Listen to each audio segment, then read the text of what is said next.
गुरु भक्ति योग। गुरु के स्वरूप का ध्यान करो, तभी आपको सच्ची शांति और आनंद की प्राप्ति होगी।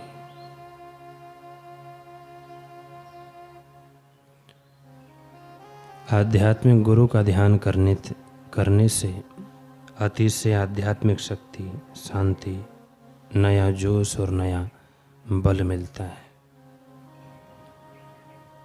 पवित्र गुरु का ध्यान करने से शुद्ध शक्तिशाली विचारों का विकास होता है। गुरु के स्वरूप का नियमित चिंतन करने से मन इधर उधर भटकना धीरे धीरे बंद कर देता है।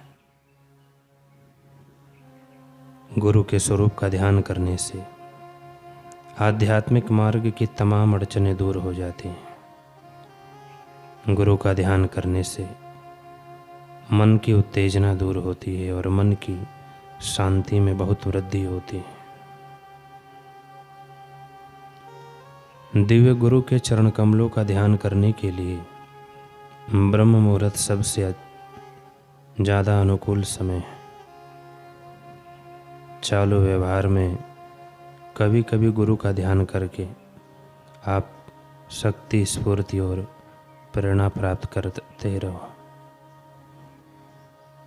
आप जो ही नींद से जागो तुरंत गुरु मंत्र का मानसिक जप करो।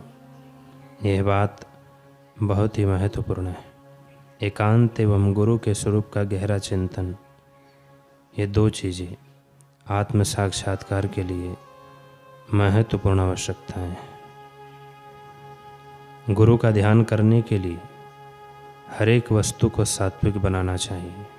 स्थान, भोजन, वस्त्र, संग, पुस्तकें आदि सब सात्विक होनी चाहिए। गुरु का ध्यान करना किसी भी परिस्थिति में छोड़ना नहीं चाहिए। गुरु का ध्यान करना यह अनन्य अनुभव या सीधे आत्मज्ञान के लिए राजमार्ग है।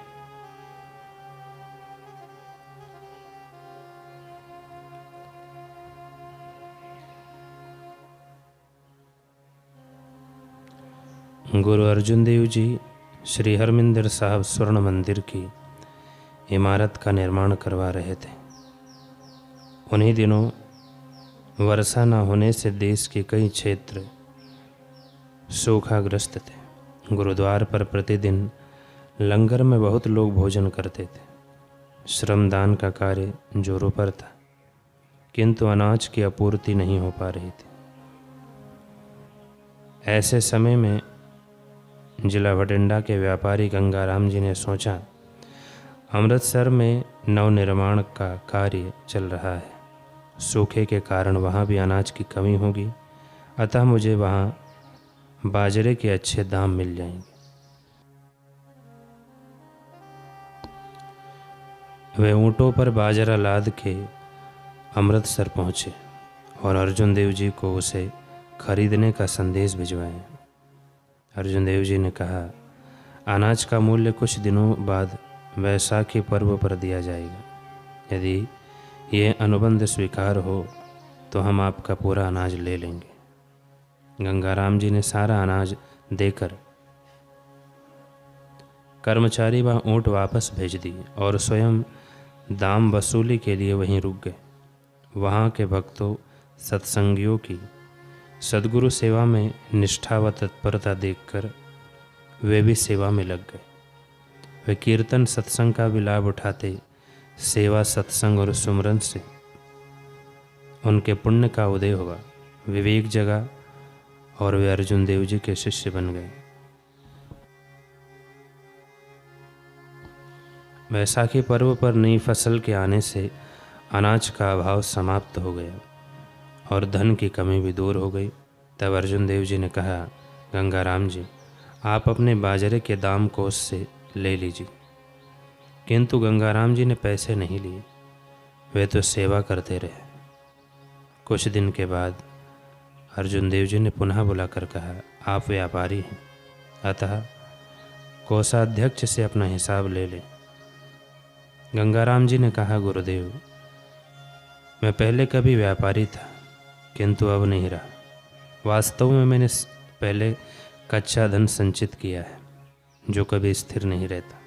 किंतु अब मैं पक्का धन संचित करना चाहता हूँ जो मेरे साथ रहे और मेरा साथ कभी ना छोड़े।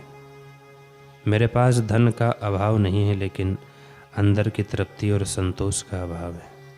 मैं तो ज़्यादा दाम पाने के लिए यहाँ पर आया था।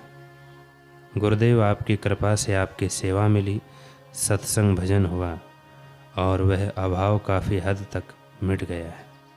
अब मुझे पता चला कि भीतर की तृप्ति एवं संतोष का अभाव था, वह ना तो पहले कि धन से और ना ही अब और अधिक धन कमाकर मिट सकता है। सद्गुरुदेव, अब मुझे अनुभव हो गया है कि गुरुद्वार की सेवा ही असली धन है, जो संतोष धन से तृप्त कर देती है। आप कृपा करके अनाज के रूप में सेवा स्वीकार कीजिए। अर्जुन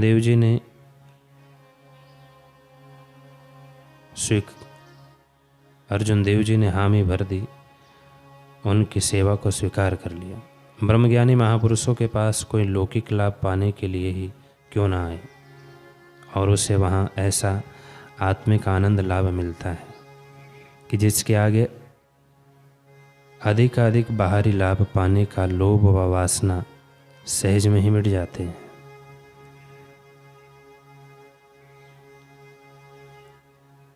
धन्य है ऐसे प्यारे पवित्र आत्मा जिन्हें जागृत सत्पुरुष के हयाती काल में उनके देवी कार्यों में सहभागी होने का स्वर्ण अवसर मिल जाता है।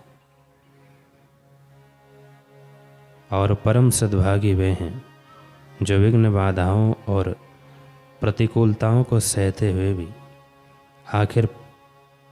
आखिरी पर्यंत सद्गुरु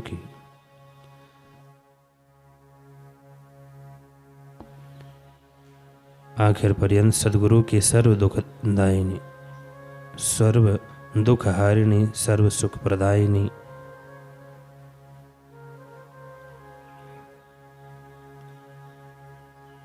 गुरु की सेवा में लगे रहते हैं।